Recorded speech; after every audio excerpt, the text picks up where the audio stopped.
anak-anakku kelas 10, kita akan melanjutkan pembahasan materi kita tentang Al-Quran adalah wahyu Allah. Minggu sebelumnya kita sudah membahas mengenai pengertian Al-Quran ya menurut para ulama. Nah, hari ini kita akan melanjutkan tentang pembelajaran kita masih di dalam sub mengenai Al-Quran dan adalah wahyu Allah. Nah, sekarang kita akan membahas tentang nama-nama Al-Quran. Baik, sebelum itu Bapak mau absensi terlebih dahulu ya. Ramdan Syakura hadir. Ahmad Rifai hadir. Ayunda Firliwinata hadir. Ibrahim hadir. Muhammad Darussalam. Bagaimana kabarnya hari ini? Alhamdulillah, luar biasa, sukses, Allahu Akbar. Alhamdulillah ya. Bapak mohon izin ya untuk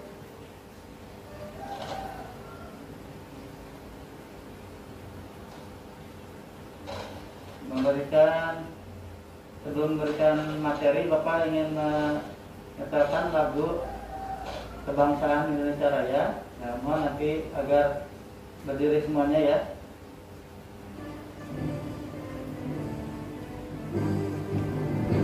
Indonesia airku, tanah tumpah darahku, di sanalah aku berdiri, jadi pandu ibuku. Indonesia kebangsaanku, bangsa dan tanah airku. Baik, terima kasih. Silakan duduk kembali. Baik, terima kasih sudah berpartisipasi dalam menyanyikan lagu Indonesia Raya. Mudah-mudahan kita selalu ditanamkan pada jiwa-jiwa kita ya, sangat menghadap tanah air. Sebelum kita masuk materi, alangkah lebih berkahnya jika kita berdoa terlebih dahulu. Mari kita sama-sama berdoa dengan baca basmalah. Bismillahirrahmanirrahim. Allahumma inna nas'aluka ilman nafi'an wa rizqan thayyiban wa 'amalan mutaqabbalan. Baik, selanjutnya kemarin kita sudah bahas pengertian ya, memahami pengertian tentang pengertian Al-Quran. Nah, sekarang kita akan membahas tentang nama-nama. Nanti sesudah pembahasan ada sesi diskusi ya. Nanti akan Bapak bagi kelompoknya. Nah, untuk sekarang ya, adik kita ya, pembahasan sekarang adalah kita masuk KD 3.12 ya. Kalau sebelumnya kita di KD 1.1.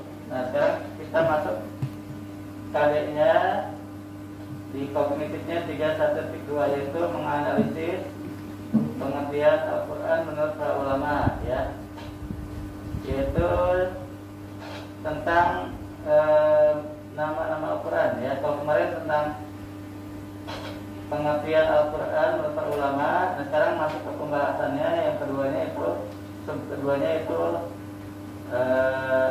nama-nama Al-Quran.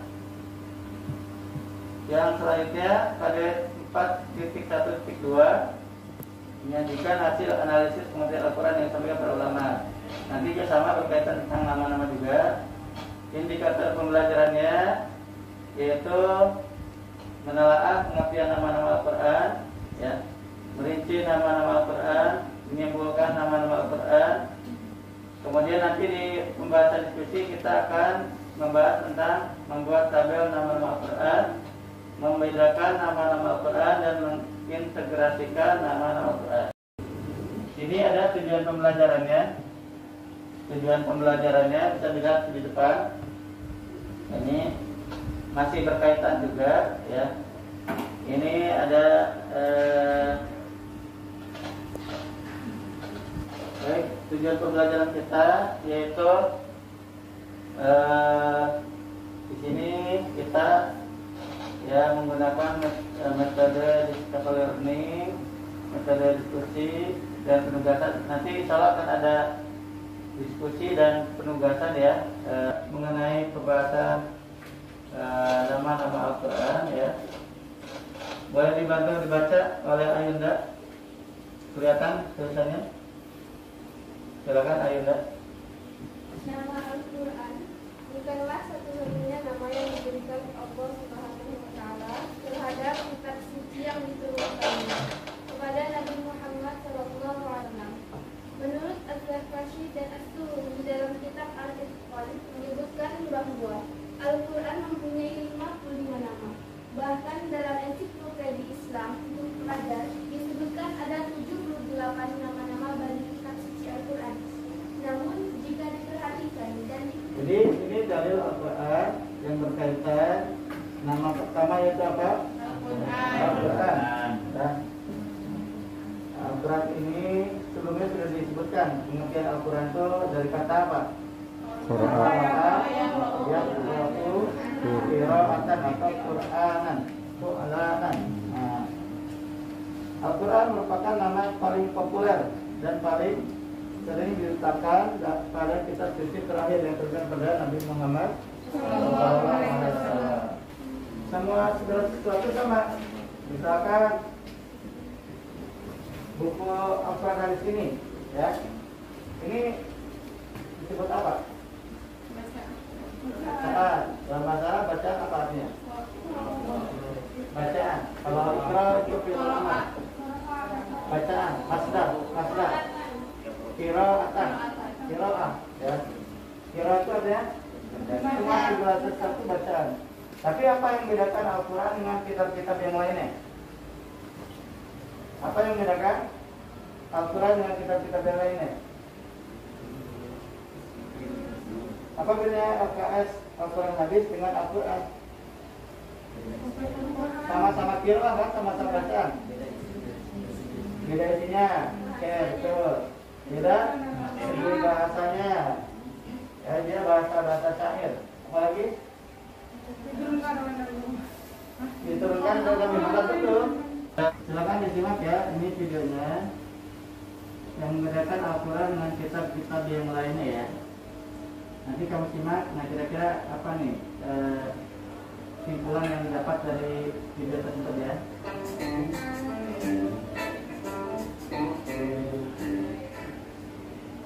Quran surah ke-15 ayat 8 Al-Hijr sampai dengan 9 nya.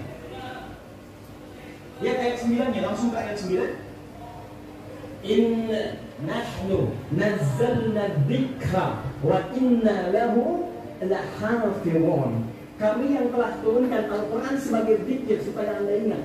Apa yang mesti Anda ingat? Quran beda dengan kalimat-kalimat lain. Wa inna lahu lahafizun. Kami akan menjaga susunan-susunan kalimatnya, tidak akan pernah temukan cacat di dalamnya. Silahkan cek. Sampai hari ini, ketika Anda menemukan mushaf Al-Quran salah sedikit saja, maka langsung akan ketahuan ini keliru. Itu bedanya Al-Quran dengan bacaan biasa. Silahkan cek. Huruf-hurufnya, ketika disebut Quran, maka dia akan terjaga. Disebut Quran, susunannya teratur, tidak akan pernah ditemukan cacat di dalamnya. Maka makna yang pertama secara bahasa, kenapa Quran disebut dengan Quran, seakan-akan memberikan pesan bahwa semua susunan kalimat bahkan hurufnya tersusun dengan penuh keteraturan, tidak ada cacat di dalamnya. Sekarang baca oleh Nani boleh. Alkitab. dari Alkitab. Al-Quran sering disebut sebagai kitabullah, artinya kitab suci Allah. Alkitab juga bisa diartikan yang ditulis. Bapak baca dalam kitab Mazhab itu di Ulumul Quran, di kitabnya berbahasa Arab. Ini salah satunya ada nama-nama dari Al-Quran, kan mana Al-Qur'an ya. Bapak bacakan singkat saja, poin-poin intinya aja ya. Di sini ada pengertian Al-Quran. Kemudian ada nama-namanya. Tadi kan kita bahas nama-nama ya. Asma'uhu wa awsafuhu. Apa artinya asma? Nama. Nah, asma adalah bentuk jama ya, jama taksir. Jama taksir. Kalau nama doang? Ismun. Oh, ismi nama saya. Ismuka nama kamu. Ismuki, ismuka. Ismun, ismani, asmaun. Tepuk pagi, tepuk malam, tepuk malam, tepuk siang, tepuk sore. Adanya pagi, siang, malam. Sore nggak ada. Kalau sore berarti gak usah tertangan. Oke. Bapak dulu, sekian dulu. Bapak dulu ya. 1, 2, 5, 7, 10, 11, 13, 14, 16, 17, 19, 20. Berarti 60 ya. Nah, itu kelompok ya. Dari kelompok. Tadi sudah ya. Yang 41.2. 4.1.2. Ini adik. Ya, itu ya. Ini kelompok 1. Ini kelompok 2. Ini kelompok 3 ya. Sudah tuh. Ya, yang enggak. Ini KPD-nya kita buka dulu ya. Tugas KD 4.2 yaitu menyajikan analisis. Tugasnya apa? Membuat tabel nama-nama Al-Quran. Yang tadi berarti ada 4 ya. Al-Quran. Sepemahaman kamu apa? Al-Quran secara sederhana apa definisinya? Kemudian apalagi? Silakan urutannya. Ya. Ini. Nama apa yang sering dipakai untuk kitab suci umat Islam? Baik. Pertanyaannya dari teman kita ya, yaitu nama apa yang sering dipakai untuk kitab suci untuk umat kitab suci Al-Quran. Oke, ada yang bisa menjawab kira-kira? Ya, nama apa yang sering dipakai untuk kitab suci umat kitab suci Islam? umat Islam? Ya, nama yang sering dipakai oleh kebanyakan umat Islam yaitu Al-Quran. Ini dalam kitab ini ya, maka itu Ulumul Quran halaman Al-Baqarah. Wa dzakara ba'dul ulama an tasmiyata hadzal kitab Qur'anan, bahwa nama-nama Al-Quran itu di sini ada banyak sebenarnya ya, bukan 5 ya, tapi ada 55. Tapi yang kita bahas hari ini adalah 5. ada 5. Pertama Al-Quran. Al-Quran itu apa tadi? Bacaan. Alkitab yang dituliskan.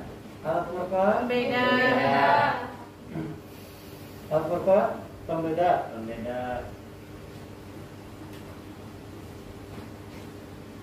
Al-Furqan pembeda. Kembali peringatkan. Al-Tanzil Yang yang diturunkan. diturunkan. Baik. Bapak ada tugas lain juga mengenai penugasan ya. Nanti ada soal, nanti Bapak kirimkan melalui Google Form ya. Nanti jangan lupa kamu kerjakan. Ada soal PG ya. Nanti Bapak minta tolong untuk dikerjakan, nanti dikumpulkan segera ya. Untuk pembelajaran kita hari ini, mari kita tutup pembelajaran kita dengan membaca hamdalah bersama-sama. Alhamdulillahirrahmanirrahim. Dan membaca surat Al-Asr.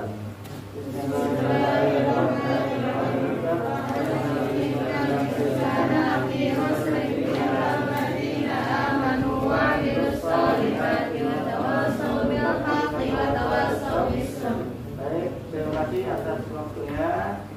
Jangan lupa ya untuk belajar terus pelajaran-pelajaran yang sudah dijelaskan. Kemudian kita bertemu kembali. Insyaallah pelajaran selanjutnya berkaitan mengenai perilaku Qur'ani ya, masih satu bab ini. Bahwa hari ini nama-nama Quran, pekan selanjutnya yaitu nama perilaku Qur'ani. Insyaallah. Baik, terima kasih itu yang dapat Bapak sampaikan pada pagi hari ini. Terima kasih. Billahi taufiq wal hidayah. Wassalamualaikum warahmatullahi taala wabarakatuh. Waalaikumsalam warahmatullahi wabarakatuh.